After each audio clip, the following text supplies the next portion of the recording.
Today is the feast of Mary Magdalene, one of my very favorite saints. Mary Magdalene is the only woman who appears in all the four Gospels at the empty tomb. In the Gospel of Mark, she goes along with two other women to roll the stone back to anoint the body of Jesus. In the Gospel of Matthew, she goes with another woman. In the Gospel of Luke, she goes with a few other women. But in the Gospel of John, she is the only woman mentioned who goes to the tomb early in the morning on the first day of the week, which is Sunday. Mary sees that the stone has been rolled back, makes up her mind about what may have happened, and runs to tell Peter and the beloved disciple that they have taken the Lord out of the tomb. She is presuming, she is assuming without even having the facts. Peter and the beloved disciple come running to the tomb. Peter goes into the tomb, followed by the beloved disciple, and they find that the body of Jesus is not there, but the cloths which were used to wrap the body of Jesus are still in the tomb. This is an indication to them that Jesus has left death behind. By leaving the cloths behind, they presume that Jesus has left death behind, and they presume that he has risen from the dead. Yet, they are not aware of what the resurrection means. And so, they go back home. Mary, however, is faithful. Mary, however, is persevering. Mary, however, is persistent and stays outside the tomb. However, Mary stands outside the tomb weeping. John is the only one who tells us about the tears of Mary and about the fact that she wept. And even as she wept, she stoops to look into the tomb, and when she looks in, she finds two angels dressed in white, sitting where the feet and the head of Jesus lay. The angels have no authority in the Gospel of John to make any pronouncement about the resurrection or the ascension. The angels in the Gospel of John only ask Mary a question. And the question that they ask Mary is, "Woman, why are you weeping?"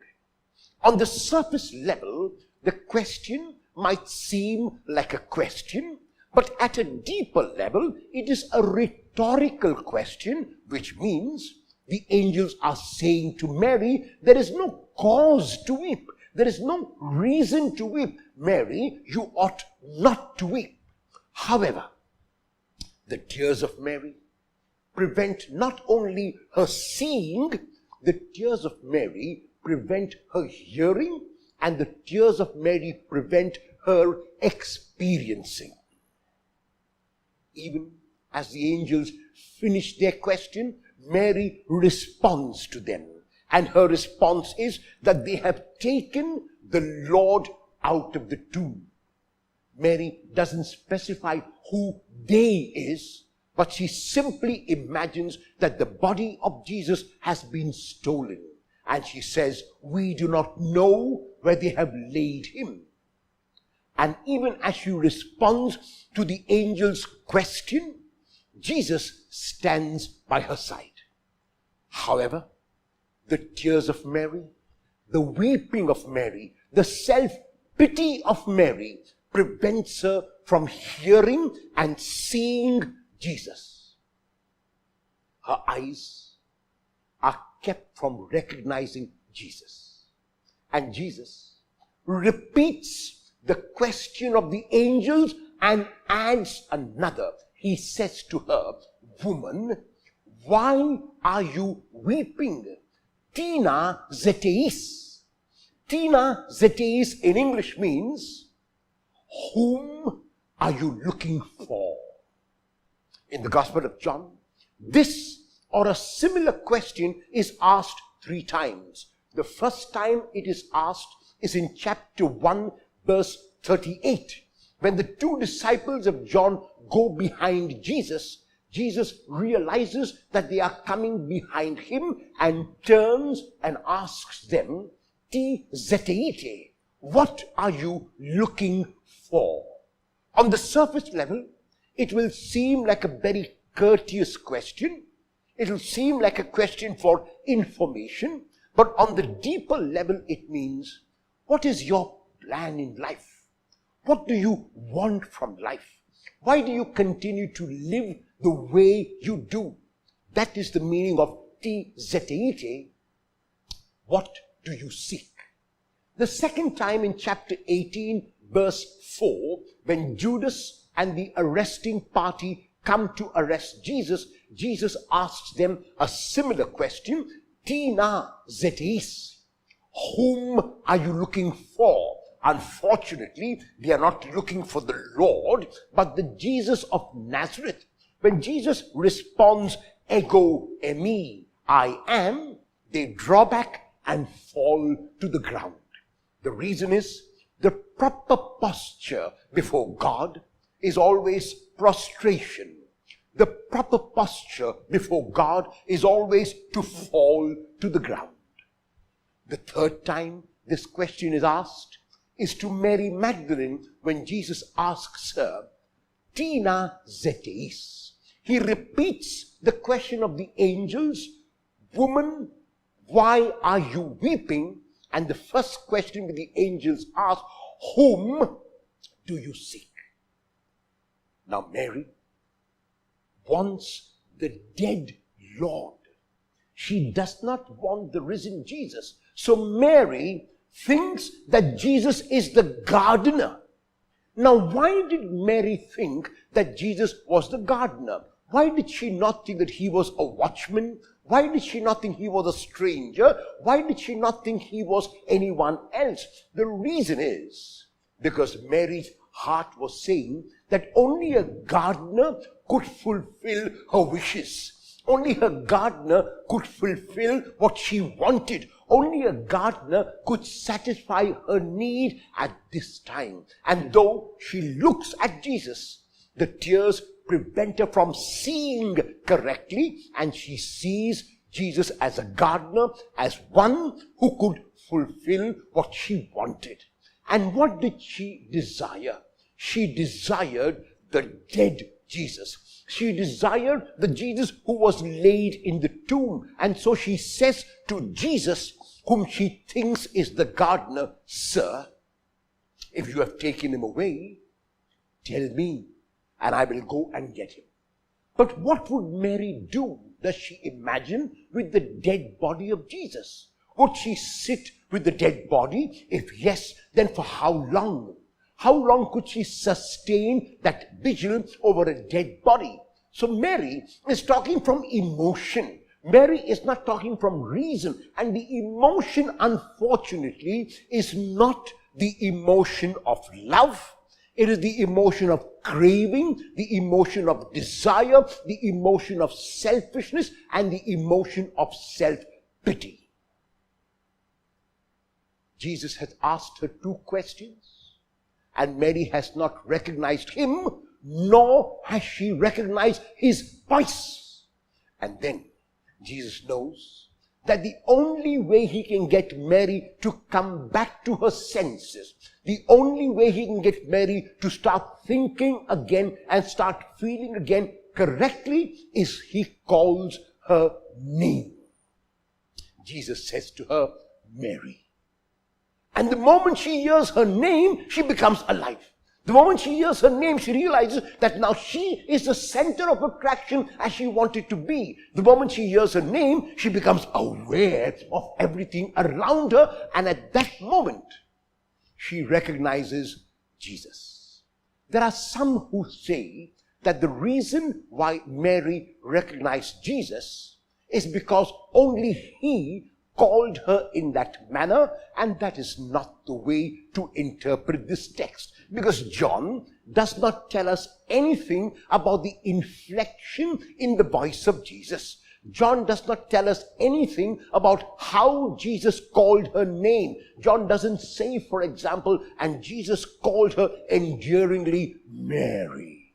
If he did that, then one could understand that the reason why Mary recognizes him is because he called her in that way, in that unique way, in that special way. But John says nothing of this sort. John very clearly wants us to know that it was on hearing her name that she becomes alive. It was when she heard her name that she became aware. It was on hearing her name that she was able to come out of her stupor, of her emotion, of her self-pity, and of her selfishness. And even then, Mary has not come out fully, because she runs to the Lord and holds him and will not let him go. Even though the text does not say it, Mary seems to be telling the Lord, I have got you now, you are mine and mine alone, and I'm not going to let you go. I cannot share you with anyone, you are my possession. And the Lord has to gently chide Mary. The Lord has to tell her to let him go. And the word that Jesus uses is hapto, which means, Mary, do not hold on to me. Jesus doesn't tell Mary not to touch him. He says, Mary, do not hold on to me. You have to let me go. You have to get used to my presence in a new way.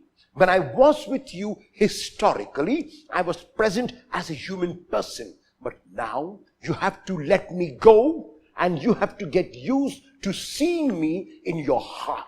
You have to get used to seeing me in your mind. You have to get used to knowing that no matter where you go, no matter what you do, I will accompany you and I will be with you, because I am the risen Lord.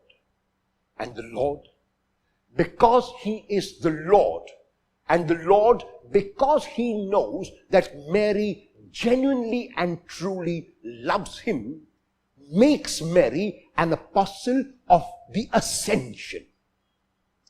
The Lord does not make Mary an apostle of the resurrection, because the resurrection is taken for granted in the Gospel of John. He tells Mary to go and become a missionary on his behalf to his disciples by telling them that he is ascending, that he is going back to where he has come from, that he has completed his work on earth and now has to return to the Father. And to Mary's credit, she lets go of her self-pity, she lets go of her selfishness, she lets go of her emotions and becomes that rational, that reasonable, that logical disciple and apostle when she goes as a missionary and communicates the message of the ascension to the disciples of Jesus. What is the message of this text for us today? There are times in our lives when we are faced with a calamity. There are times in our lives when we are faced with a loss. When a member of our family gets cancer. When a member of our family dies young. When a spouse is called to God before his or her time. When children die in childhood, when youth die in accidents, then the world of the family is shattered. And the question is, why me? Why my child? Why my husband? Why my parent? At those times, the Lord comes to us like he came to Mary Magdalene, and he asks us, why are you weeping? Whom are you looking for? If we truly believe in the resurrection, we have to say we are looking for our risen brother, our risen son, our risen daughter, our risen parent, the risen member of the family. But if we do not believe in the resurrection, then like Mary, we will look for the dead relative. And if we look for the dead relative, the danger is we will not be able to hear the questions that Jesus is asking us. If we look for the dead relative, we won't be able to hear what Jesus is saying to us, and we will be caught up in our own selfishness, in our own self-centeredness, in our own emotion.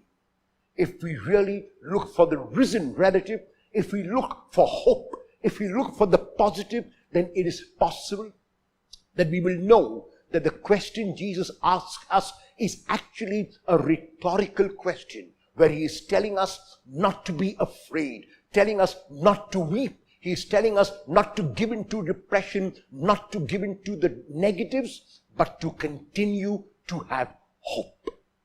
The story ends beautifully with Mary becoming an apostle of the ascension of Jesus.